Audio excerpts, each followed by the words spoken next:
La noche. Bueno, un saludo para todos, buenas noches. Eh, Vamos a comenzar con nuestra actividad de la biblioteca, que les recuerdo que se llama Experiencias de la Biblioteca, porque se trata de que tenga resonancias, efectos en el cuerpo y de que después de que hagamos este trayecto al final, pueda cada uno ver el efecto de esta experiencia. La experiencia de biblioteca está articulada con lecturas fundamentales del psicoanálisis y hemos venido trabajando Lacan, lector de Joyce y del cuerpo. Vamos a comenzar como hemos venido haciéndolo con un homenaje que hoy coincide un homenaje con Mario Elkin, que nos ha acompañado en todo este trabajo de la experiencia de biblioteca y también coincide con el aniversario de la muerte de Lacan. Entonces tenemos estas dos experiencias para compartir hoy. Exacto. Muy bien. Entonces, Comenzamos entonces con sí, el recorrido. empezamos. Listo. Vale. Empezamos con el homenaje a Mario Elkin. Bueno, el homenaje a Mario Elkin viene como inspirado en el hecho de que pues estamos trabajando con este artista adolescente y pues Mario Elkin había trabajado mucho rato sobre la adolescencia, como muchos de ustedes sabrán, y nos acordamos de su tesis de doctorado, que fue justamente frente respecto a una obra que se llama El despertar de la primavera de Wedekind. Entonces, bueno, vamos a traerle un minutico para que miremos cómo fue su tesis y que quede como referencia. Lo vamos a poner en la descripción por si alguno quiere escuchar esa presentación de tesis de él. Bueno, aquí va. Él presentó su tesis de doctorado en Buenos Aires. Ahí sí. ¿Se ve bien? ¿Se ve y se Sí, escucha? sí, se escucha.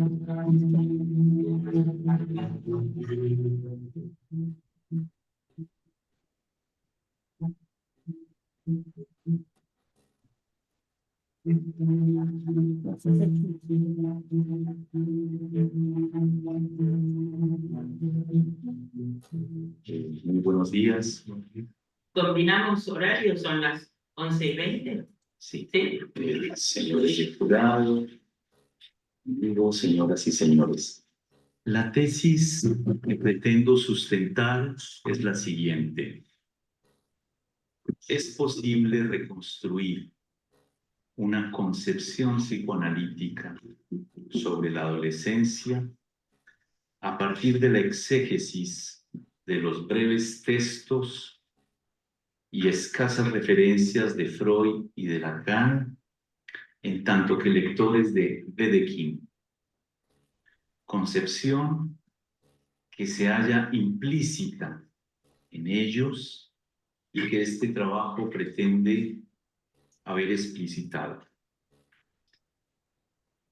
Esa es su temática de tesis, muy interesante. Ojalá algún día pudiéramos establecer algún contraste entre este adolescente que es Stefan Dedalus y los adolescentes del despertar de la primavera.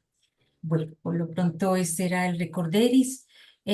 Hoy tenemos, pues, como decía Luz Helena, el aniversario de Jacques Lacan. Varias notas han salido y han circulado por la red. Y bueno, nosotros también trajimos una.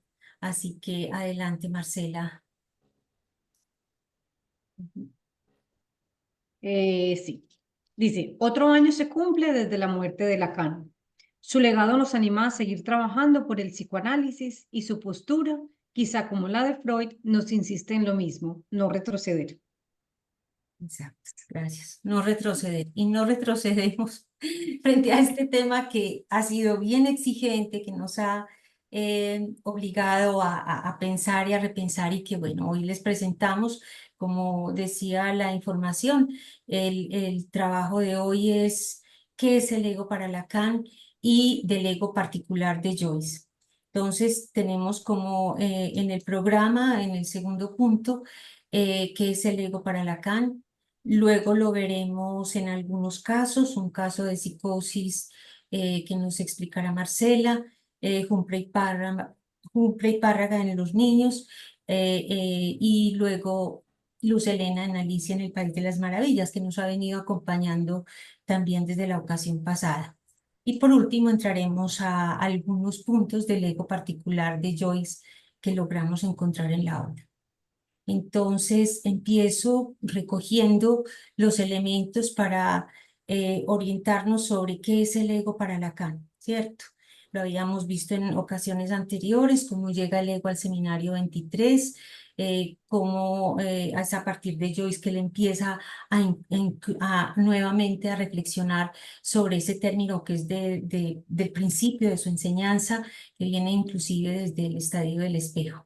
Estamos trabajando en el capítulo 10 del seminario 23, la escritura del ego, y nos encontramos ahí las definiciones con las que quedamos en la ocasión anterior. Dice él, porque la idea de sí mismo como cuerpo tiene un peso. Es precisamente lo que se llama el ego. Y más adelante dice, si al ego se lo llama narcisista, es porque en cierto nivel hay algo que sostiene el cuerpo como imagen. Entonces, en síntesis, podemos decir que el ego para Lacan es la idea que tenemos de nosotros como cuerpo, y esa idea paradójicamente tiene un peso. Además, es narcisista en la medida en que en cierto nivel hay algo que sostiene el cuerpo como imagen. Y en la ocasión pasada, pues con la viñeta del niño que vimos, de los 4 mesecitos, cómo miraba pasar a alguien, cómo su mirada salía del cuadro materno para mirar quién lo llamaba, vimos cómo lo que puede sostener hay algo, pues en términos hipotéticos, a partir de la experiencia podemos decir que es una voz, una palabra, una mirada, ¿cierto? Algo que se dirija al niño, es lo que sostiene al menos su mirada. Entonces nos preguntamos hoy, ¿qué es una imagen? Esto que sostiene, ahí esa mirada que sostiene el cuerpo, pero que lo va a sostener como imagen, ¿sí? Es muy paradójico. Pero vamos a entrar a qué es una imagen, ¿cierto? Vamos a preguntar qué es y cómo se forma. Tanto Freud como Lacan, para contestar esa pregunta, eh, parten de lo que es la concepción en óptica, de lo que es una imagen y cómo se forma. Entonces, vamos a poner este pequeño video para que nos demos una idea de en qué están pensando ellos cuando hablan de una imagen y cómo se forma. Se ve y se escucha. Sí, Sí, Ok, muy bien. Pero ¿cómo funcionan nuestros ojos? La luz atraviesa la córnea, que refractada llega al cristalino. Aquí es enfocada y proyectada del revés en la retina. Ahí encontramos las células fotorreceptoras que traducen la luz en impulsos eléctricos para que lleguen a través del nervio óptico al cerebro. Allí da la vuelta a las imágenes y las interpreta. La luz recorre en 13 milésimas de segundo el camino desde la retina hasta nuestro cerebro. Aunque parece un... Hasta ahí. Entonces, vamos a mirar bien. Se trata de un objeto, ¿cierto? Tenemos este objeto y él nos pone, el ejemplo que nos ponen acá es el de este faro. Ahí, si lo logro coger. Entonces, el faro es un objeto cualquiera. Si no hay luz, no lo vemos. Es la luz la que permite que veamos un objeto. Los rayos de luz van a golpear el objeto, van a venir contra el objeto y luego en su interacción con el ojo, esta luz va a llegar, como dice bien la señora, va a llegar al cristalino, atraviesa el ojo y va a pasar atrás a la retina y se va a formar la imagen al revés. Fíjense que la inversión en esta parte que Lacan llama el córtex, lo semeja al córtex, esta imagen que estaba con la banderita hacia arriba queda invertida al pasar por este espejo cóncavo. Fíjense, espejo cóncavo va a quedar invertida, como cuando tenemos una cuchara, ¿cierto? Tal vez recuerdan lo de la cuchara, cuando se tomen la próxima sopa, pues examínenla. Si se miran en el espejo cóncavo, se van a ver cabeza abajo, tal cual. Y si se ven en la parte convexa, ya la inversión es de izquierda a derecha, pero están cabeza arriba. Entonces, esto es lo que ocurre y sigue el trayecto que llega, sigue la imagen formándose en la retina, siempre cabeza abajo, invertida, y luego llega, esto es muy esquemático, pues nada que sea especializado, llega por el nervio óptico, llega al cerebro, y es muy bonito como ella dice, y ahí el cerebro lo interpreta y lo interpreta poniéndolo al derecho, ¿cierto? Así le llega y lo interpreta invirtiéndolo, poniéndolo al derecho, ¿sí? Y ese es el trayecto de la imagen. Es esto lo que Lacan nos quiso explicar en el esquema de los espejos. A ver si logro salir de aquí. Aquí. Sí. En el esquema de los espejos, ¿cierto? Y tenemos que pensar que el objeto con el que se va a jugar no es ese faro, sino que es, a partir del estadio del espejo, una imagen. Entonces, miremoslo como recordemos cómo nos define el estadio del espejo, como una identificación, y es una identificación entendida en el sentido que le da el psicoanálisis. Eh, la transformación en el sujeto cuando asume una imagen. Entonces, recordamos la imagen de este chico, de este momento.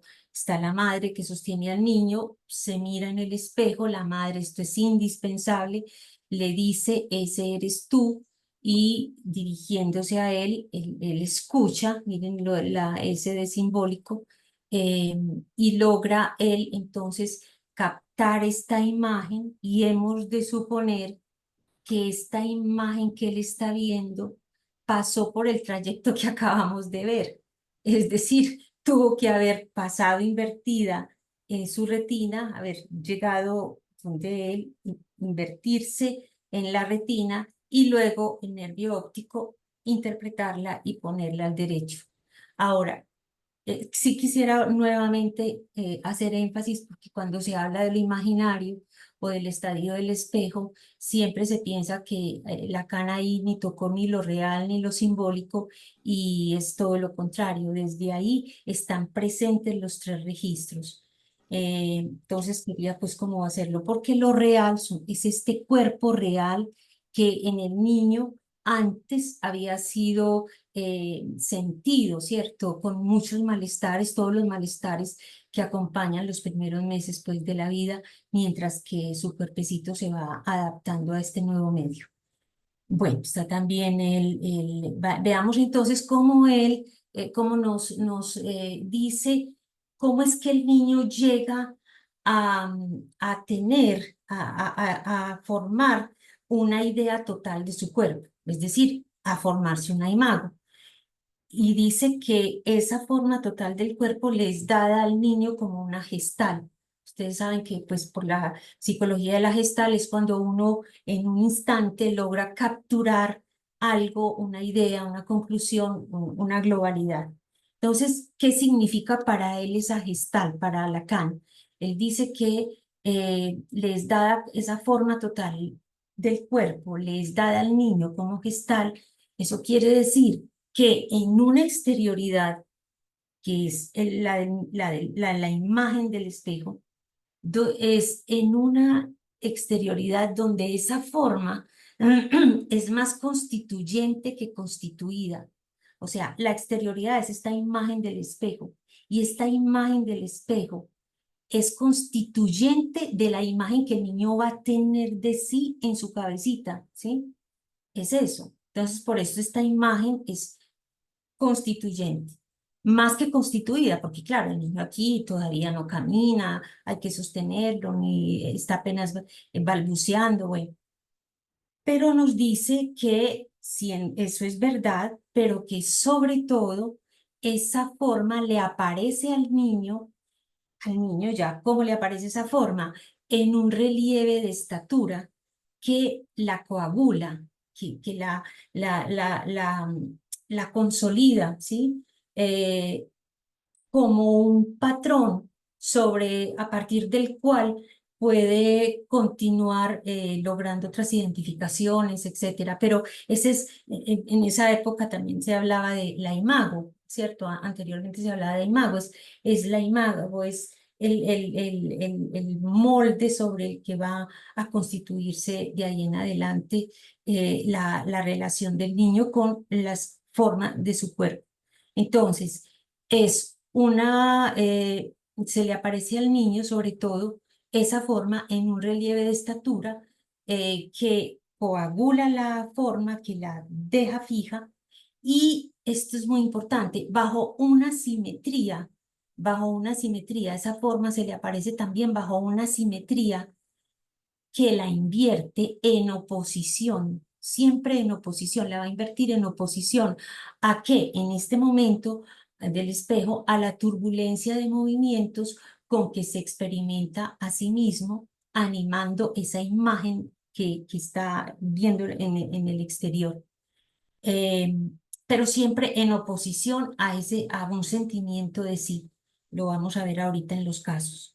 Les recuerdo que pueden interrumpir en cualquier momento con preguntas, aportes. Bueno, quise traer estas imágenes porque a veces se nos pierde. Bueno, primero es esta. Primero este es el esquema del espejo, ¿cierto? Entonces aquí lo vemos, S es el sujeto que mira, eh, que habla, o sea, en el orden de la constitución de la imagen y de la constitución del ego, que es constante, o sea, no es solo en el estadio del espejo. Cuando llegamos nuevos a una institución, a un trabajo, a un colegio, tenemos que formar una nueva imago respecto a las personas que están ahí, porque cada grupo diferente nos exige una nueva constitución. O sea, esto no es que pasó a los 6, 8 meses y se acabó, no. Y eso es lo que vemos en el retrato del artista adolescente. O sea, cuando él llega, el primer capítulo, quienes lo han leído, él llega y tiene que situarse frente a sus compañeros. Entonces ahí tiene que formar un ego. Entonces ese sujeto que mira, recuerden también la diferencia, ese sujeto en la dimensión imaginaria del ego y del yo mira, pero en el orden de lo simbólico es el sujeto que desea y que habla, ¿cierto? Bueno, entonces mira esta imagen que el otro le da. Yo creo que mejor paso esta para acá, está más cerquita y nos permite hacer el contraste. Exacto. Entonces, esta imagen, el niño real, este sujeto real, está mirando esta imagen, y es esta imagen la que le va a permitir constituir una imagen de su propio cuerpo aquí en su cabecita. Esta curva es la curva que vimos ahorita del ojo. Yo no me acuerdo qué lentes es, si es la córnea o, bueno, no sé, pero esa curvita. Es El cristalino.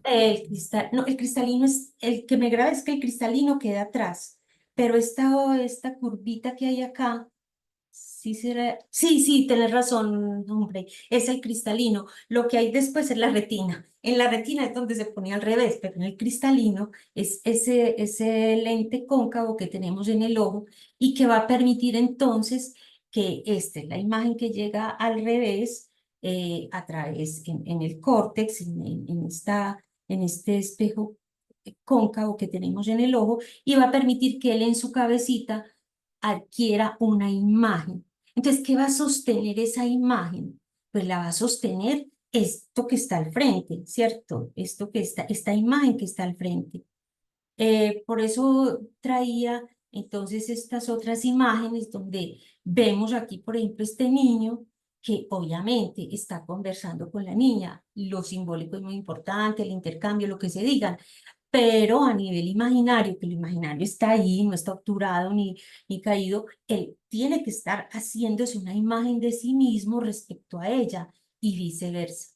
Lo mismo estos viejitos, este viejito de la derecha seguramente hablando con él, y claro, están hablando de muchas cosas, vendrán objetos del deseo, alegatos, desacuerdos, lo que usted quiera, pero tiene que estar formándose también una imagen de sí mismo como cuerpo en relación con la imagen que este señor le devuelve, ¿cierto? Con la imagen que el señor del frente le devuelve. Lo mismo con estos dos chiquitos, el uno de pelo negro, el otro mono, cada uno con sus distancias. Pero es eso, si yo hablo de lo real de un cuerpo, no necesariamente tengo que eliminar lo simbólico ni lo imaginario, están siempre actuando. Por eso Lacan dice los tres registros a partir de los cuales uno puede concebir un fenómeno en psicoanálisis, puede pensarlo. Es eso lo que quería, que es el ojo, es la dimensión del ojo y la imagen que el otro le está dando lo que permite que nos formemos, que tengamos una imagen de nuestro cuerpo cada vez que entramos en una nueva relación de grupo o en una nueva relación con alguien que conocemos por primera vez. Vamos a ver esto entonces. Bueno, lo último me falta esto, para terminar es esto. Entonces, tenemos, en el registro imaginario tenemos la idea o imagen del cuerpo propio. Esa idea o imagen del cuerpo propio se constituye y esa forma del cuerpo le aparece al sujeto en un relieve de estatura que la coagula y en una simetría que la invierte en oposición a lo que siente de sí mismo. El narcisismo, entonces en ese registro hay dos lentes, dos espejos, el espejo cóncavo y el espejo plano, que él nos traía no me la devuelve, en el, tengo que sacarla de acá, en el espejo plano, eso. Entonces aquí que tenemos el cóncavo que nos va a dar la inversión de arriba abajo de la imagen del cuerpo, que subrayo, la cajita es el cuerpo real, mientras que el florero es la imagen del cuerpo, la idea que el sujeto puede tener de sí mismo. Y la inversión es siempre, en términos de imago, vertical, mientras que la inversión de derecha a izquierda es la que va a dar el espejo plano, horizontal, el de todos los días, y donde va a mirarse o donde va a darse la constitución, ya no del ego, que es esta inversión vertical, sino la del yo, de la constitución del yo, es decir, de las identificaciones del sujeto con el semejante. Entonces, por eso traía aquí que esas dos registros, esos dos espejos, nos permiten situar el narcisismo primario, que es la identificación con la forma del cuerpo, donde entra en juego la talla, por ejemplo, y que será lo que Lacan va a hablar más adelante, a partir del seminario 1, como yo ideal. Pero que sigue siendo lo mismo, que sigue siendo el ego y que está en relación con el alter ego, como lo vimos con Alicia y el conejo. Y tenemos el narcisismo secundario, el que se forma en el espejo plano, que implica la identificación con el otro semejante y es lo que Lacan va a llamar el ideal del yo.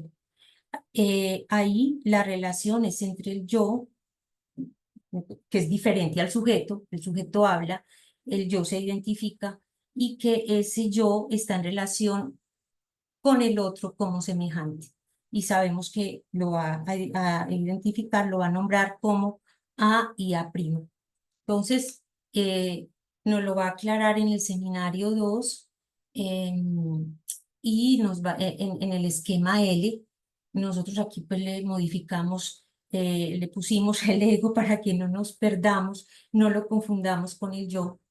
Pero aquí tenemos los elementos pues que nos ha venido hablando en el estadio del espejo, solo que aquí ya está en el orden ya de esta distribución en el esquema. Entonces nos va a decir que S, que es rojo, lo simbólico, implica el sujeto neurótico que no sabe lo que dice y que implica que como no sabe lo que dice es porque hay algo en él que sí sabe, pero que no se ha dado cuenta de que sabe y que es el inconsciente. En ese momento lo llama el gran otro y dice que este es el lugar del verdadero sujeto. Este es el que no sabe lo que dice, este es el que se encuentra y el que va a encontrar su verdad.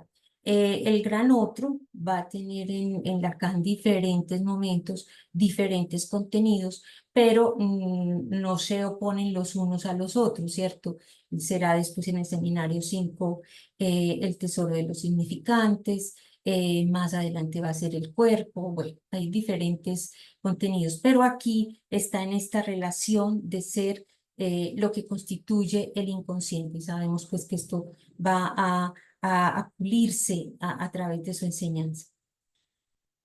Y en la dimensión imaginaria, entonces tenemos el yo, que toda la primera enseñanza de Lacan es para que diferenciemos, o en esa época, pues, sobre todo los analistas, diferenciar el yo del sujeto. Ese es su trabajo en estos primeros, en el primero y en el segundo seminario, es decir, lo simbólico de lo imaginario. Entonces, en esta relación imaginaria tenemos, como ustedes ven acá, en verde el yo, A, y el otro semejante como A', y bueno, todos los que son los semejantes del sujeto. Mientras que el ego y el alter ego están en azul porque es del orden de lo real, puesto que se trata de una inversión de vertical que implica un espejo cóncavo que siempre nos va a dar desde la óptica una imagen que ellos llaman real, al contrario de la imagen virtual que es la del espejo plano. Entonces, esto. Entonces, esto ya está. Ok, entonces ahora, ¿qué pasa en la psicosis? En la psicosis, obviamente, lo que no va a estar constituido es el A en este sentido, porque obviamente en la psicosis el sujeto sabe lo que dice, él es el que sabe. Entonces, sacamos de aquí el gran otro y nos va a quedar la relación imaginaria a el objeto. No lo olviden el otro, está el objeto que va a ser el lugar del objeto A siempre, ¿cierto? Y donde está la S está el cuerpo del sujeto, o sea, también está el cuerpo del sujeto que después va a estar en relación con el goce, con la topología, etc. Pero entonces, en este esquema de la psicosis, ocurre algo que les comentaba en la ocasión pasada, desde el seminario 5, Lacan nos va a hacer caer en cuenta que no es que no, el gran otro en la psicosis no es que desaparezca, sino que el sujeto lo reduce al otro semejante. Por eso no hay, a veces en los colegios decimos qué muchacho tan igualado. Muchacho igualado quiere decir que no respeta ninguna autoridad, ¿cierto? En ese sentido de que reduce la autoridad, la reduce al otro semejante. En ese aspecto y en muchos otros, en el nombre, etcétera. Pero es una de las características. Entonces, no es que desaparezca el gran otro, sino que la palabra del semejante va a estar para él al nivel de lo que en la neurosis estaba aquí en términos de cierto criterio de autoridad, del nivel del inconsciente, del sujeto verdadero, etc. Entonces, este sería la dimensión de la psicosis. Para entenderlo mejor y cómo se juega esto, le cedo la palabra entonces a Marcela, que nos va a hablar de un caso de psicosis. Adelante, Marcela. Gracias, Ana Victoria. La adelanta un poquitico. Esta está... ¿La qué? Adelanta la diapositiva, porfa. Es que este es el Listo. mismo esquema de la psicosis que es el que voy a utilizar. Listo. Este ejemplo, pues, que vamos a tratar de ubicar, que tratamos de ubicar en este esquema L, lo sacamos de un caso, de una presentación de enfermos que se hizo, pues, hace un tiempo en la ANEL. Era un estudiante de comunicación que presentaba ecopraxia. ¿Ecopraxia qué es? Es la repetición involuntaria o imitación de los movimientos de otra persona.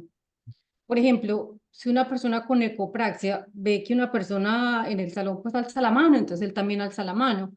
O si, por ejemplo, el profesor se rasca un brazo, entonces él también se rasca un brazo. O sea, es como un eco pues en términos de movimiento, no en términos de sonido ni de palabra.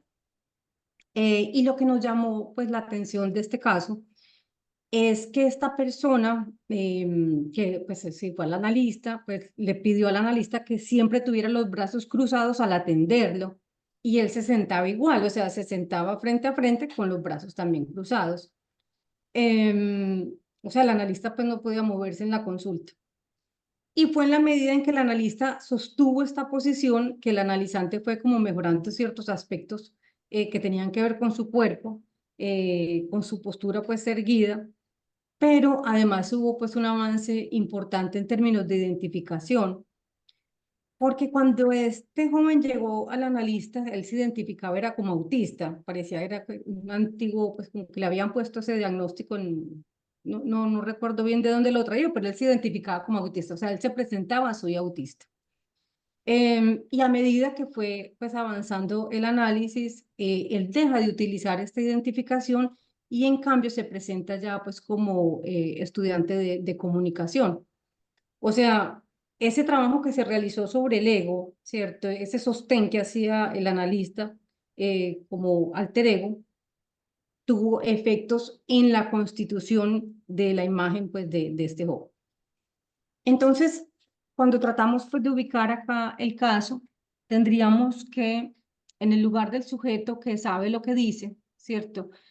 Está el analizante, aquí el señor grandecito de la silla en azulito, porque bueno, él es pues quien habla, quien sabe lo que dice, en tanto que es sujeto psicótico. Al frente, ¿cierto? En lugar del A, en términos del ego, ubicamos al analista de brazos cruzados, que es quien sostiene la imagen especular del ego del analizante, ¿sí? No de este sujeto, sino de abajo, o sea, de este alter ego. Porque este ego del analizante lo ubicamos aquí, ¿cierto? Ahí y boca abajo además, porque es un ego que no puedes, pues no se puede sostener solo, solamente se puede sostener en la medida, ¿cierto? En que haya como este eco con este otro ego para poder sostener su cuerpo. Ahora, digamos que no, pues, no lo sacamos tampoco pues como de la nada, sino a partir de una cita de Lacan que nos encontramos. Se las voy a leer. Bueno, aquí sí. Está en Escritos 1, dice. Lo cual quiere decir que si tienen ustedes que vérselas en el momento que estudiamos con el ego del sujeto, es que son ustedes en ese momento el soporte de su alter ego. Entonces, bueno, eso es como lo que pudimos, o sea, yo creo que este esquema se deja pues como un poco más claro esa constitución del ego, ¿cierto? O esa falta de constitución del ego, por lo menos en este caso específico de psicosis. No sé si alguno quiere agregar algo.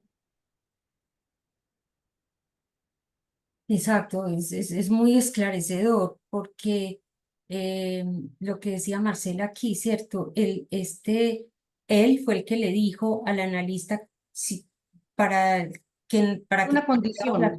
para que tengamos la fiesta en paz, por decirlo de alguna manera, necesito que usted se cruce de brazos y en esa medida es el analista cruzado de brazos lo que él está mirando y lo que va a permitir que él tenga una imagen de su propio cuerpo, pero teniendo en cuenta que cuando él mira a este analista cruzado de brazos, que es el ego, que estaría en el lugar del ego, es nuestra hipótesis pues de lectura, podemos equivocarnos, pero inicialmente es esto.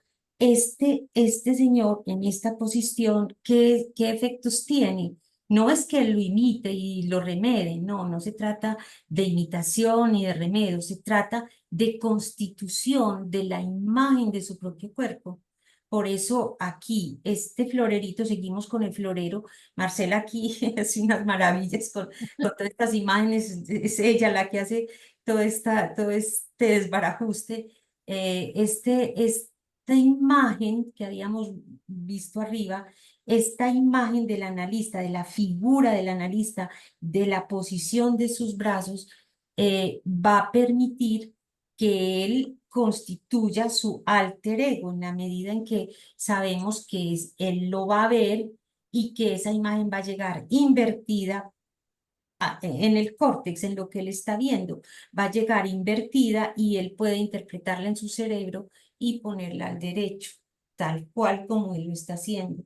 Entonces es muy bonito porque, o por lo menos ayuda a entender un poco eso de que la imagen que está afuera, que está en el exterior, es una imagen constituyente de lo que luego va a quedar en el interior, en la cabeza del sujeto, la idea que él va a hacerse de su cuerpo, de la forma de su cuerpo. Eso. Y Y también, Ana además, Victoria, sí, la interrumpo, que también que, pues, que esto del ego se trata es como un asunto de correspondencia de punto por punto, pues no se trata como de, eh, sí, o sea, no tiene nada que ver con la identificación, sino de correspondencia punto por punto de un cuerpo con el otro. de una imagen, de una talla, Imagen, sí, exacto. de una talla con la otra. Sí, exacto. Sí, que veíamos en la figurita del faro, ¿cierto? El punto de la banderita que estaba arriba estaba en correspondencia simétrica, pero invertida verticalmente, con el punto de la banderita que quedaba abajo, en el alter ego, digámoslo así, ¿cierto? Y ya el cerebro interpreta, pues, para tomar la imagen que nos da el video. Muy bien, bueno. A continuación, entonces vamos a verlo ahora con el caso de los niños. Si cumple. Ujú, Sí, ujú. habíamos planteado, de acuerdo con Lacan, que dice que si al ego se le llama narcisista es porque hay algo que es lo que sostiene el cuerpo como imagen. Pero aquí me parece importante advertir de que esa construcción de esa imagen no es sin el otro. Entonces, el niño, el caso de qué es lo que sostiene el cuerpo, diría uno lo que sostiene el cuerpo justamente es el ego. Pero cómo se constituye, si se quiere, ese ego, ¿cierto? ¿Cómo son esas partes constituyentes? Entonces aparece inicialmente un otro que realmente mira al niño, lo nombra, le habla y va capturando, si se quiere, en esa imagen. El niño va sosteniendo la imagen del otro, va construyendo, si se quiere, su propia imagen en la manera, digamos, con respecto al otro, como ya nos lo ha mostrado Ana Victoria, nos lo ha mostrado también Marcela. En este caso, uno encuentra un niño que responde a una madre que sostiene la mirada de una madre. También vamos a ver en la siguiente, en la siguiente imagen, cómo entonces también el niño frente a una tercera persona, que devuelves un poquito, pues sí, Así, esta. él mismo sostiene la mirada, ¿cierto? Ante una persona, vamos a suponer que es su padre, vamos a suponer que es el camarógrafo, vamos a suponer que es otro externo que igualmente se dirige a él y justamente el niño sostiene, justamente en esa, sostiene la mirada eh, con respecto a ese otro, para decir cómo sostiene el cuerpo, cómo sostiene el cuerpo como imagen. Eso para mostrar de un lado, entonces digamos cómo se va estructurando eso que Lacan plantea, de que realmente el ego es lo que sostiene el cuerpo como imagen. Pero también quería mostrar que ese era el propósito justamente de mi intervención, poner si se quiere lo que llamaríamos tal vez el reverso, ¿cierto? Para no tener que hablar de contraejemplos. Digamos, ¿en qué casos, por ejemplo, diría uno, no se constituye, si se quiere, un ego? Aquí tenemos una madre que habla al niño, que el niño sostiene la mirada. Digamos, el reverso, digamos, en qué casos no se encuentra una que el niño no logra constituir claramente un ego. Y uno lo encuentra en varias referencias. Uno lo encuentra, si se quiere, digamos, en lo que es la historia, digamos, en la Primera y en la Segunda Guerra Mundial, cuando los niños, digamos, en su orfandad, que se quedaban, si se quiere, sin un otro, realmente los niños no lograban, digamos, constituir un ego ni constituirse posteriormente como sujetos. Eso en lo que habla, digamos, con respecto a la historia, ¿cierto? Los acontecimientos tristes, digamos, que deja la guerra. Pero igualmente lo encontramos, si se quiere, también en algún texto que sirve como orientación, y es un texto que conocemos con alguna tradición de René Spitz, cuando él habla de los síndromes del hospitalismo del niño, cómo el niño muere justamente cuando no hay un otro, pero que igualmente también hace referencia a que muchas veces antes de que eso llegara a ocurrir, de que el niño muriera, igualmente era un niño que no lograba hacerse a una imagen ni sostener la imagen de una imagen de cuerpo. Y también, si se quiere, otra referencia, ya un poco, digamos, de lo que ha sido también el recorrido clínico en algún lugar, digamos, en algún hospital.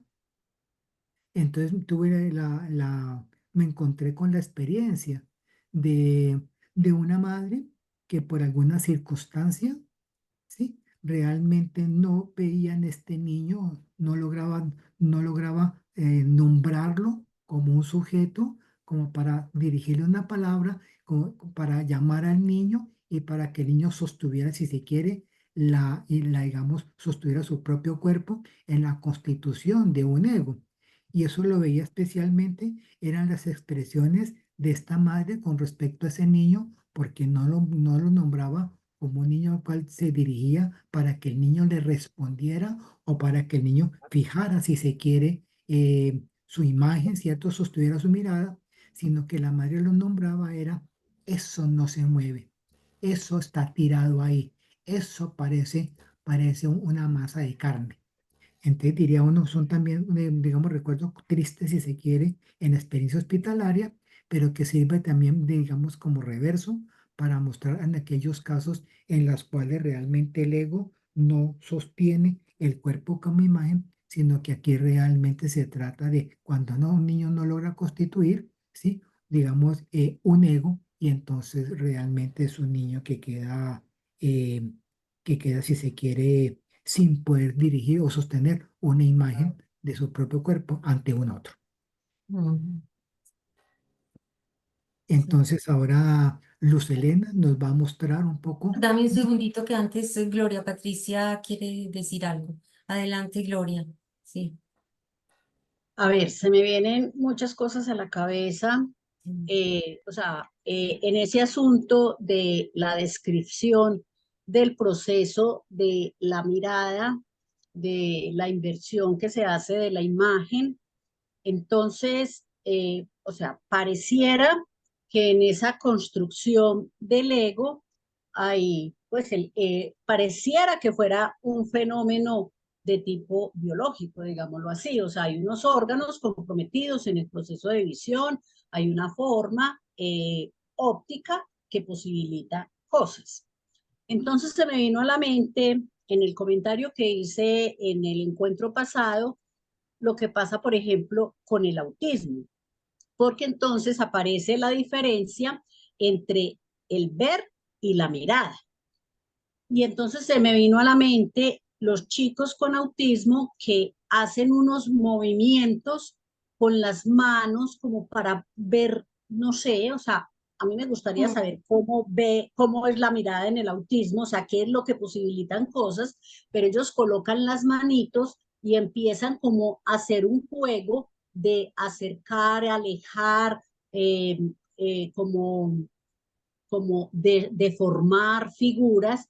Entonces ahí aparece el asunto y la pregunta con el fenómeno biológico de la visión, pero también con el asunto de la mirada. Uy, qué belleza, qué perla la que nos traes. Claro, no habíamos mirado eso. Hay que decir, y me alegra que lo digas, porque en este punto hay que diferenciar, ¿cierto? Aquí es el sujeto que mira y que es distinto a la mirada como objeto A, ¿cierto? Diferenciar esas dos cosas que me parece que quisiste marcar. Y esa belleza, claro, cuando se van mirando. ¿Qué pasa ahí? Es excelente esa pregunta. Sí, Bueno, también se me vino a la mente una entrevista que le hicieron a un chico autista de 8 años. O sea, sí, el entrevistador le dice sí. que él escuchó de que los chicos con autismo tienen, no, o sea, no tienen una imagen del cuerpo. Y el chico llega y dice, es que sí, eso es cierto, nosotros tenemos una formación diferente del cuerpo. Por ejemplo, tú estás sentado ahí, cierras los ojos y te imaginas, sabes, en tu cuerpo, tu cabeza, cómo está la posición, dónde está tu cuello, dónde están tus manos, y yo tendría que tocarlos para saber dónde están. Ay, Entonces, qué belleza.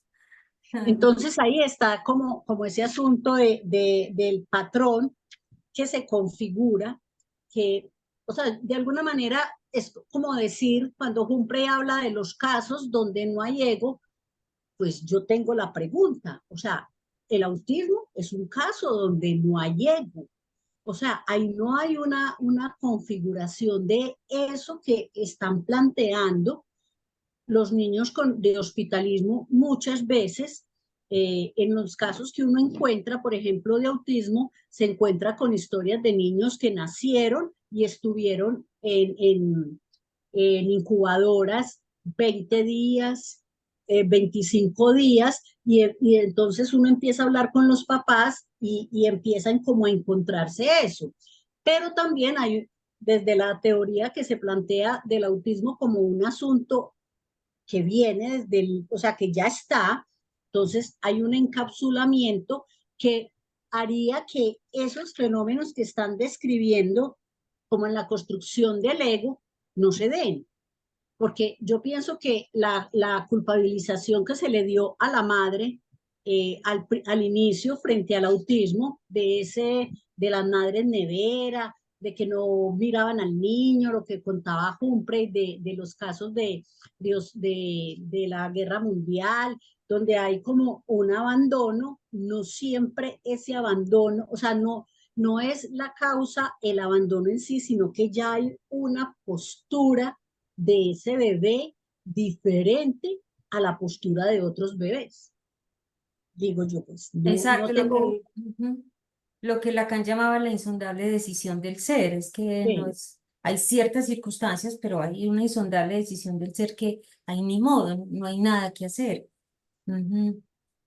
Ahí tengo un ejemplo pequeñito que me Sí. acordé con lo que dijo Gloria, una vez que estaba atendiendo un niño con autismo, que yo lo saludé, le hice así al principio y él me saludó así, o sea, volteó la mano, y yo creo que de pronto tiene que ver, o sea, en vez de hacerme así normal como se hace uno del uno al otro, él me volteó la mano y me saludó, fue así. Ujú. Creo que, que tendría que ver un poco con eso. Ajá. De sí como que qué pena, no vi. O sea, la mano así, yo lo saludé así, y él en vez de saludarme así como uno saluda al otro con la mano, o sea, vuelta hacia aquí con Ajá. la palma, me saludó fue así. Ay, qué belleza, qué Y o sea, con la maravilla. palma mirando No, hacia él también, y creo que tendría que ver ahí un poco con que eso. sí, cómo intentan de todas maneras, porque bueno, del que estás hablando, Gloria, por ejemplo, es alguien que está en posición de pie, o sea, es sostener el cuerpo, mientras que este niño no hay nada que sostenga este cuerpo, es un cuerpo caído, que bueno, a veces ocurre también en la psicosis, pero son los intentos de todas maneras de esta constitución de una imagen. Sí, Satriya.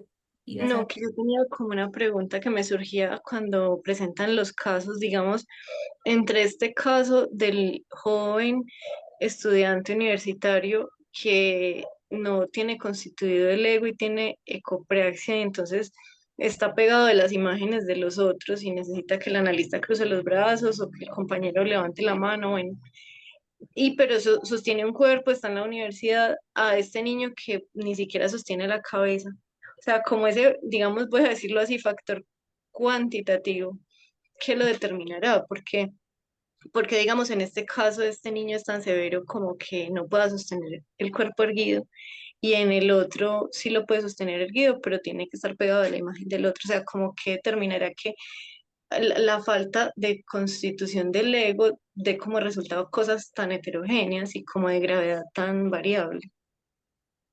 Me preguntaba eso. Mira la respuesta aquí, es esto, ese nivel simbólico. Si hay alguien que le diga, tal vez recuerdan la historia que comenté de la vez pasada, ¿cierto? Este papá que se pone a hacer el experimento con la hija, la pone frente al espejo y no le dice absolutamente nada, y la niña está a punto de desesperarse. O sea, uno dice, ahí esta niña, por Dios, va a perder todos los cabales, estaba angustiada y luego, y en ese momento el padre deja la cámara, se acerca a ella y le dice, esa eres tú.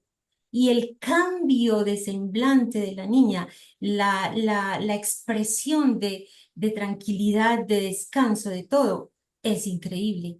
Yo no he podido encontrar nuevamente ese video, pero nos muestra. Y con este caso, pues según lo que entiendo, pues obviamente el trabajo analítico ha permitido un trayecto que hace que ya la ecopraxia no sea tan severa como al principio del trabajo analítico, según esa presentación clínica. Entonces, sí hay un progreso y es gracias al trabajo de palabra que había entre el analista y él, aunque fuera al principio solo escucharlo, pero ya eso es un efecto de palabra que tiene efecto sobre el cuerpo, ¿cierto? Es esencialmente eso, por lo menos en lo que tiene que ver con esa constitución. Bueno, muy interesante esto, pero me parece espectacular porque es que sí, o sea, aunque haya esas variaciones en ese intento por ¿qué? Suplir un ego, mire eso que decía este muchacho, ¿cierto? Lo tengo que tocar. Este de la ecopraxia no tiene que tocar, va simplemente imitando ahí sí como esa figura del cuerpo que le permite sostener la de él. Pero son casos que, bueno, se van mejorando con el trabajo de palabra, pero que nos muestran ahí en crudito esa dimensión de la constitución del ego y del yo, ¿cierto? Que va siendo necesaria. Bueno, entonces estábamos en eso y pasemos en ese sentido ahora al otro caso, que es el de Alicia. Adelante, Luz. Ujú. Bueno, entonces vamos a recordar de nuevo en qué estábamos con Alicia en el País de las Maravillas. Y es que antes de encontrarse con el conejo, Alicia estaba como en una desazón con su cuerpo, como en un no saber qué hacer. Y de pronto pasa el conejo. Ahí es donde comienza a atraparse ese cuerpo por algo que pasó. Entonces, ahí hay una cosita en donde nos muestra diferente al niño hospitalizado, que pase lo que pase, algo no le toca a su cuerpo, ¿sí? Pero Alicia sí, Alicia nos muestra cómo pasa el conejo y ya ella comienza a irse detrás del conejo comienza a manipular de alguna manera, aparece el sujeto para hacerse cargo, para ir detrás de ese conejo. Hay una parte que dice Lacan y es que el otro esté a la medida del niño, ¿sí? Y que en ese sentido sea efectivamente como un otro menospreciado. Quiere decir, no como el niño que está caído hospitalizado porque es como objeto completamente, pero ¿dónde está algo del nacimiento del sujeto? En cambio aquí el movimiento de Alicia muestra cómo va detrás del conejo y bueno, y toda el movimiento y el juego, pero sobre todo la talla, que sea un otro a su altura, no muy que se sienta como objeto. Dice que solo se franquea una puerta proporcionada a su propia talla, ¿sí? Porque si no, se es como objeto ante un otro demasiado invasivo, un otro con el que no hay sujeto para maniobrar. Pero ya Alicia nos muestra que puede hacer, irse detrás de ese conejito que me gusta mucho también cuando en el juego del Forda nos muestra que el niño del Forda logra separarse de un otro que se va y un bebé, pero que ya con el carretel logra maniobrar, logra irse moviendo, logra ir naciendo ese sujeto a hacer algo como sujeto. Igual Alicia nos muestra que se pudo ir moviendo y que ya ella va detrás de algo que desconoce, porque es como un poco la metáfora. Aquí tenemos a la derecha la carita de Alicia, ¿sí? Y está la otra Alicia pues en la vida real, pero está la constitución de Alicia que se va detrás de algo, que en este caso es el conejo, pero se va detrás de algo, empieza a constituirse como algo de alter ego, como cuando la madre le dice que mire en el espejo y se va detrás de una imagen que hay ahí, que en el autismo, con lo que Gloria dice ahora, sí, se les puede mostrar a los niños esa imagen y van y tocan allá, creen que allá hay otro, ¿sí? Creen que como el pajarito que se golpea contra la ventana porque cree que allá hay otro, pero como el niño ve que ahí el júbilo, ese soy yo, y es una imagen simplemente que le va devolviendo a él algo de sí mismo. Entonces Alicia detrás del conejito va jugando, pero también desconoce. En la parte de abajo que está la otra carita de la Alicia, vemos que ya se va constituyendo el inconsciente. Hay algo que desconozco que me voy haciendo como una imagen detrás de un conejito en este caso, pero en el juego del Forda detrás de un carretel, pero también es ese sujeto que es director de su propia GPS, digámoslo así, se fue detrás de algo y en ese detrás de algo pues hizo una construcción, inventó algo, pero pudo hacer el júbilo del niño y no el niño caído hospitalizado en donde está como objeto completamente caído. Esto es como algo para traer la metáfora de que trae Lacan de Alicia, pero mostrando un poquitico en la neurosis, cómo se constituye a partir de otro como el conejo, pero que también se constituye el inconsciente y el sujeto dividido, pero ya separado también como más del otro primordial. Es como para ir introduciéndonos en la diferencia entre la neurosis, un poco cómo se constituye y introducir un poco la pregunta, pues, entonces, ¿y el ego en Joyce? ¿Y qué es lo singular del ego de Joyce? Bueno, miremos a ver entonces qué sigue con respecto al ego de Joyce. Exacto, del ego particular de Joyce, donde vamos a tener también alguien en el orden de lo real, ¿cierto? Aquí era Alicia Lido, la niña real, que a través del personaje, porque me llama mucho la atención cómo juegan los personajes de los libros que leemos, ¿cierto? Y cómo ese personaje nos ayuda en la medida en que leemos y nos identificamos con un personaje, nos ayuda a constituir una alteridad en el otro personaje, que en este caso era el conejo, ¿cierto? Le ayuda a constituir su alter ego a la verdadera Alicia Lido. Exacto, y es lo que vamos a ver con Joyce, porque Joyce nos dicen siempre, él escribe de manera autobiográfica. El retrato del artista adolescente es algo absolutamente autobiográfico. Y ahí vamos a empezar por mirar unos índices índices del ego que va planteando Joyce en su personaje. Entonces, les cedo la palabra a Humphrey, que nos va a hablar de estos dos indicadores. Hay muchísimos durante la obra, muchísimos, el vínculo que él establece con cada uno de sus compañeros, con los otros, pero separamos estos dos que nos parece como significativos. Sí. En los indicadores del ego de Joyce se plantea lo siguiente. Comenzaron a venir a lo largo de la estera del centro del refectorio los de la primera división, Patty Rat y Jimmy Magee, y el español, al que le dejaban fumar cigarros, y el portuguesito de la gorra de lana. Y cada uno tenía su manera distinta de andar.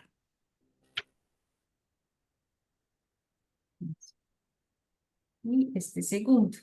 Y el segundo indicador dice, comprendía que su cuerpo era pequeño y débil comparado con los de la turba de jugadores, y sentía que sus ojos eran débiles y aguanosos. Roddy Kickham no era así.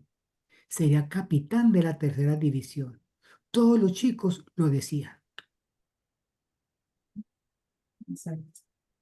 Tenemos algunas imágenes de lo que serían los compañeros.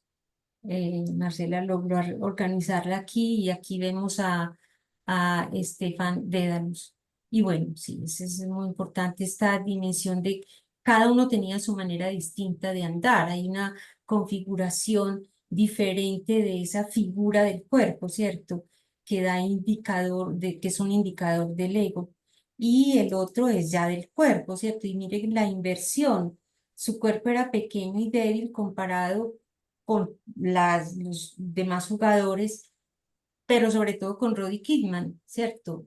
Él sabía que iba a ser el capitán de la tercera división, pero él no tendría mejor dicho, ninguna aspiración a convertirse en ese capitán. Bueno, entonces, Marcela, sí. Bueno, entonces, digamos que para este esquema de Joyce, lo que hicimos fue como, bueno, identificar a Fleming como su alter ego. Entonces, Luz nos va a leer pues del texto mismo del retrato adolescente como unos pequeños extractos que creemos que son como los indicadores de Fleming como alter ego de Stephen. Exacto. Este de la izquierda es Stephen, ¿cierto? No, El de la- bueno, no, sí, es que los volteé. El que está de cafecito sería Stephen, el que está al frente sería Fleming. Ujú, Fleming. Ujú, exacto. Bueno, Sí, están ahí en esta relación. Luz. Ujú. A ver, ¿por qué es importante los dos chicos que fueron azotados? Vamos en la vía entonces de eso del alter ego y cómo se va constituyendo el ego en Joyce para poderlo entender, pero que lo explica este encuentro de Fleming y de Stefan. Les recuerdo que Fleming era un compañero del salón y está Stefan, pues que es Joyce, y ellos dos están en el salón y de pronto llegó el prefecto, algún chico quiere ser azotado, dice el rector pues cuando llega allá, y le pues gritó el prefecto, algún vago que quiera ser acosado en la clase, ¿sí? Y cuando menos pensó, le dijo a Fleming que se arrodillara y lo golpeó, ¿sí? ¿Quién es este muchacho? ¿Por qué está de rodillas? ¿Cuál es tu nombre? Fleming, señor. Adelante. Golpeó a Fleming, pero entonces, cuando menos pensó, miró a un lado, pero ya había golpeado a Fleming, miró a un lado y estaba Stefan. Entonces le dije, ¿quién eres tú, Stefan? ¿Y por qué no estás escribiendo como los demás? Y él dice, pues muerto del terror, había perdido sus gafas y le dice pues que había perdido las gafas y el rector le dice, ese truco es un viejo truco de estudiantes, preste la mano, yo lo golpeo, digamos. en la que, ¿sí? Yo lo volteo. Y aquí es donde comienza esta conversación entre Stephen y Fleming, los dos compañeritos, en donde ya Fleming le dice, eso es una cañada, eso es repugnante, y luego Fleming le dice, dar palmetazos a un chico por lo que no tiene él la culpa.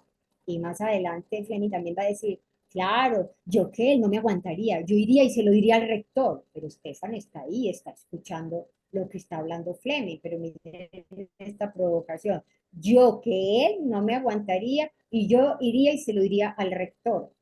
Adelante. Entonces, ¿y te ha dolido? Le preguntan y Stephen dice, claro, muchísimo. Y sigue la provocación de Fleming. Yo no se lo aguantaría, ni por nada. Y es una villanía y una guarrada, eso es lo que es. Yo que él me iría derecho al rector y se lo contaría después de la cena. Sigamos. Bueno, no, hasta ahí ya este es Pero ajá. miren cómo esta provocación, porque dentro del cuento realmente Stefan va y lo denuncia, pero provocado por Fleming, pero es ese escuchar al otro, oír el otro, que en el caso de Alicia está el conejo, pero que aquí hay algo, volvámonos al eje imaginario que sigue abajo, ahí en la imagen que sigue, y miren, ahí están ellos dos, ¿sí? El Fleming que está diciendo yo lo haría, y Stephen que está arriba, que le están diciendo el otro que vea, haga eso, y le va entrando en esa conversación, y Stephen realmente va y denuncia al rector. Entonces nos llama la atención también porque ya él había recibido en este momento una paliza, se queda muy quieto y no había tomado acto para ir a denunciar, pero empujado por Fleming, sí lo hace, ¿sí? Sí lo hace. Y recuerden que más adelante es lo que nos va a servir esta escena para entender otra escena más adelante cuando Lacan muestra lo de la dejarse caer como una cáscara. Pero en esta, en sí hay como un sujeto, pero que está un poco guiado por Fleming y se deja orientar por lo que Fleming dice, yo lo haría, y va y lo hace. Entonces hay algo ahí en donde él, con su alter ego, va y toma ese acto, pero en relación a Fleming. Marcela. Sí. Pues que lo que nos da a nosotros como la pista para escoger a Fleming es este yo que él, ¿cierto? Como yo en lugar de él. Y esa comparación de que los dos tenían las gafitas, de que los dos eran los que los habían azotado, para poner entonces acá a Joyce en el sujeto que sabe lo que dice, pues que es el autor de Hueso, ¿cierto? En relación acá con Stephen como ego, sostenido entonces por Fleming. Sí, sostenido por Fleming en el sentido de que es como quien lo sostuvo durante el momento en que, como que él tenía que, fue el que sostuvo el ego de Stephen en ese momento en que su cuerpo pues como que caía. Entonces aquí fue, así fue como constituimos este esquemita. Sí. Vuelvo a insistir en esta similaridad entre el esquema de Alicia, ¿cierto? De Alicia y el conejo, que pertenece a la neurosis, pero que son sujetos reales de carne y hueso, Alicia Liddell y los dos personajes. En la neurosis y aquí en la psicosis tengo otro personaje que es de carne y hueso, que es Joyce, ¿cierto? Y los dos personajes, porque cuando Joyce escribe, está escribiendo de sí mismo y el mismo título pues del texto lo dice, retrato del artista adolescente. Él aquí está retratado y se constata autobiográficamente su estudio donde los jesuitas, bueno, todo lo que ocurre con el padre, etc. Entonces, me llama siempre la atención cómo en los personajes, como Lacan nos orienta, que en los personajes que que leemos en el caso de Alicia nos ayudan a constituir nuestro ego, pero en el caso de Joyce son los personajes de los que escribe los que le permiten, digamos así, constituir el suyo hasta cierto punto, porque hasta este punto ya nos habíamos sorprendido de dos hechos, de que cuando ocurre lo de la paliza, él no era ninguno que le estaban cargando, él respondía y peleaba con los otros que le decían que los peleaban por artistas, quién era artista para vos o para el otro. Y él se sostenía en su posición, sostenía su cuerpo y se peleaba con ellos. Entonces no era cualquiera que se hacía pegar, digámoslo así, que estaba en una posición pasiva, no, era activa. Ahí había un ego. Y aquí nuevamente, con lo que ocurre del palmetazo del prefecto, es Fleming el que le dice, él está muy callado porque mientras que el prefecto le pega, él quisiera gritar de la injusticia, del dolor, y se queda callado, no dice nada, y es saliendo el Fleming que le da ánimos, como dice, le da coraje para que vaya y hable con el rector. Y él va y habla con el rector y sale contento. Entonces, y hay un episodio, hay algo que nos llama y es un movimiento en el ego. Vamos a leer las dos partes, las dos referencias que nos da Lacan de ese cambio en el ego de Joyce. Dice, primero nos dice, ¿por qué Joyce resulta tan ilegible? Hay que intentar imaginarse por qué. Quizás sea porque no suscita en nosotros ninguna simpatía, como lo podría hacer Alicia y el conejo. Y sigue, pero no podría sugerirnos algo para nuestro asunto el hecho patente de que él tiene un ego de una naturaleza completamente distinta. Lewis Carroll escribe para Alicia Liddell, para la niña, y coge estos personajes. Él no está escribiendo para sí mismo, Joyce está escribiendo para sí mismo. Eso me llama la atención. Entonces, ¿por qué? Porque Joyce tiene un ego de una naturaleza completamente diferente.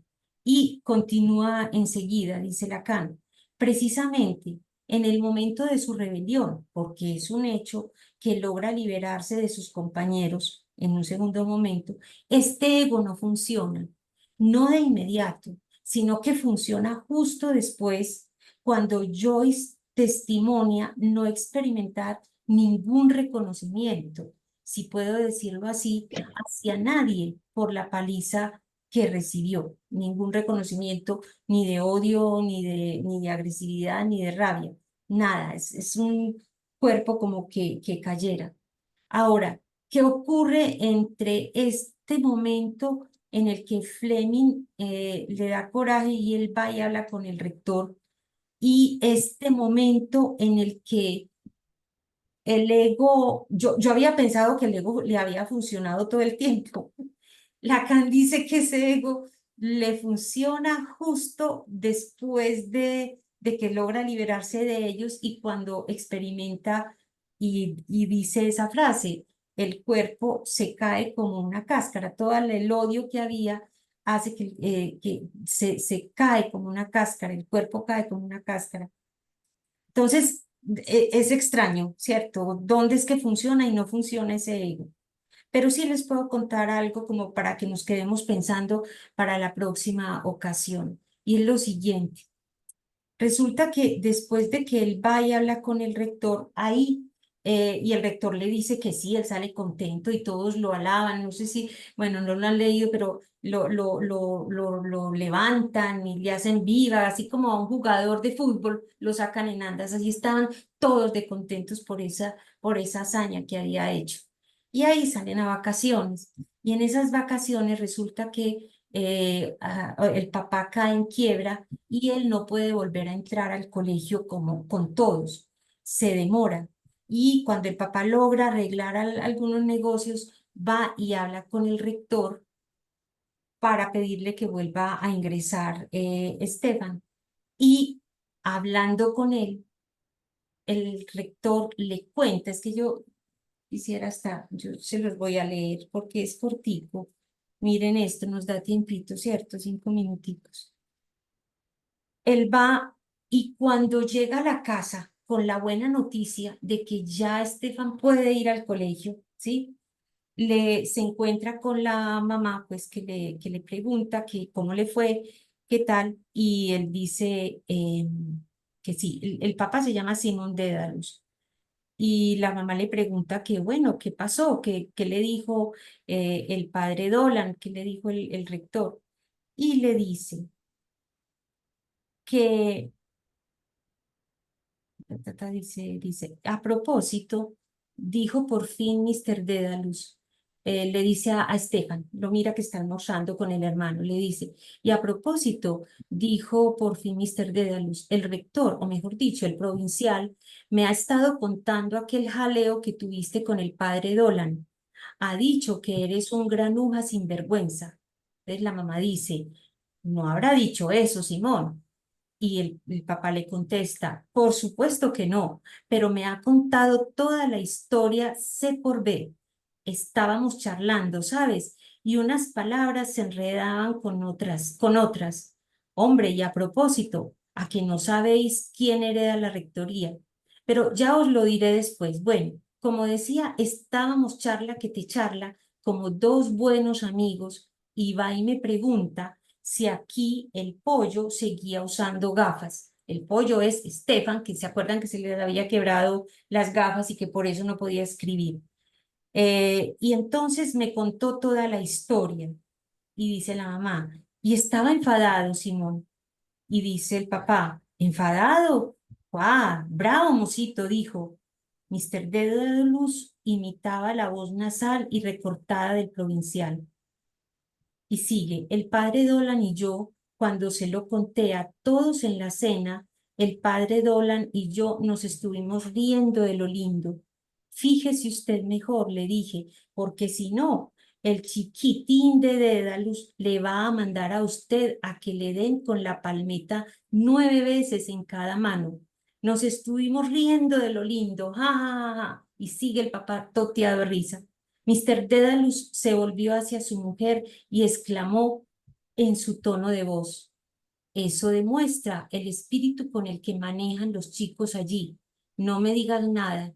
Si es diplomacia, el jesuita, lo único. Volvió a tomar la voz provincial y repitió, repitiendo las palabras del rector, ¿cierto? Se lo conté a todos en la cena y el padre Dolan y yo y todos nos estuvimos riendo de lo lindo. Ja, ja, ja, ja. Bueno, se ríe, ridiculizan el gesto y el problema no es tanto que el rector se hubiera reído con los demás profesores y con el prefecto del gesto de Stefan. El problema es que el papá también entró en esa risa, en esa ridiculización del gesto de Stefan. Me da la impresión, porque después de eso, cuando él entra al colegio nuevamente, ahí es cuando ocurre lo de la paliza de estos muchachos y es cuando ocurre que ese cuerpo cae, ¿cierto? Que después, en ese momento, cuando no funciona, testimonia de no experimentar ningún reconocimiento y el cuerpo, y escribe que el cuerpo cae como una casca. Entonces, ahí uno diría, eso podría haber hecho que no Estefan, sino Joyce, ¿sí? Cayera el cuerpo de Joyce, ¿sí? Pero no cae el cuerpo de Joyce. ¿Por qué? Porque hay otra cosa que lo sostiene. Ya el personaje ya no es el personaje Fleming. Hay otra cosa que lo sostiene. Y según lo que entendemos, tiene que ser su escritura. Y esa relación con la escritura es lo que vamos a intentar ver en la próxima ocasión. Esas particularidades de la escritura de Joyce que hace que ese cuerpo no caiga, ¿sí? Que no se desencadene, que el ego ahí, donde no había padre que lo sostuviera, que sostuviera ese acto, él logra hacer otra cosa y es su escritura. No sé si hay alguna pregunta, alguna inquietud, algún comentario. Si En quieres, el cierra, texto, cierra la pantalla. Ya, ya, en el texto de Monólogo compartido con la locura, que es de Buriol, él hace, o sea, él retoma una parte de Lacan con Joyce y retoma, pues desde la parte del nudo, del anudamiento entre lo simbólico, lo real y lo imaginario, y entonces retoma un autor que es Pierre Nowell, que Pierna escribió el Bow, texto, sí, que escribió el texto La psicosis y el lazo social, el nudo deshecho. Y Pierre Nowell dice que el ego de Joyce es Dédalus, o sea, es Stephen, y empieza a hablar de los intentos que hace Joyce para anudarse, pero también los riesgos que tienen en ese anudamiento. Pero a la larga no logra deshacer el nudo. O sea, lo que plantea Ana Victoria, o sea, la escritura permite que a pesar de que el anudamiento no es tan consistente, no se deshace. Exactamente, exactamente. Entonces vamos a ver en la próxima cuáles son esas particularidades de la escritura de Joyce que Lacan señala que son las que permiten que haya ese anudamiento y ver esas particularidades de la escritura de Joyce. Y cómo esas particularidades al mismo tiempo van a permitir que Lacan conciba, tenga una concepción de la escritura que va a ser diferente en ese momento. Sí, Daniel, decía. Una cosa que me llamó mucho la atención de la lectura que hicimos hace 15 días fue la escena de la comida, de la cena de Navidad, porque hay una pelea muy grande en la sala, hay mesas Perdóname, comiendo. Daniel, que la gente no sabe. Es que los martes a las 7:30 estamos leyendo el libro y llegamos a un momento donde nos cuentan la primera Navidad de Stefan. Sí, continúa. Y Daniel hace parte de ese grupo. Sí, seguí. Y es muy curioso porque durante la cena es como si te narrara la cena de Navidad desde la perspectiva de los padres, porque cuenta la pelea, cuenta todo lo que está pasando y mete a dos personajes que son Mrs. y Mistress, que es como como habla, como que habla de señor y señora. Y uno ve que habla él, de que habla del señor y la señora, como un adolescente hablándole a un adulto en una cena de Navidad, con esa jerarquía de respeto, pero expresa una manera muy particular de observación, de análisis de lo que pasa en la comida, porque es que se da cuenta nombrándose a partir de los señores Es. su sentir, que es muy curioso, porque uno dice, bueno, ¿cómo no me acuerdo el nombre, cómo esta señora entiende lo que está sintiendo este otro señor, cuando lo que este otro señor está comunicando en la mesa es completamente diferente a lo que Stephen está experimentando? Es como si la escritura en esa parte fuera también como un reconocimiento de sí mismo a través del otro y también a través de la experiencia con el reconocimiento de lo que el otro hace, porque es que también en ese punto hace un análisis de las gestos, de las gesticulaciones, pero es una interpretación muy, no diría que autista, pero sí es como que muy desapegada de lo que está pasando realmente, porque es que uno en un punto, o por lo menos yo en un punto veía que la discusión era muy tensa, pero él lo interpretaba como si fuera un juego, como si fuera una charla, y yo decía, pucha, qué complejo. Y siempre en paralelos, Ujú, siempre hay dos, siempre hay dos. Y fíjense que en el ego son dos elementos, ego y alter ego, y ujú. y en la constitución del yo también, yo y semejante. Siempre hay dos, que a veces pensamos que lo imaginario es una sola cosa, no, siempre hay que cogerla por parejas. Y ahí, por ejemplo, estaban Dante, que era la tía, y el otro señor, que era el que se oponía a ella y que está desde la misma dicotomía que había entre los cristianos y los protestantes, ¿cierto?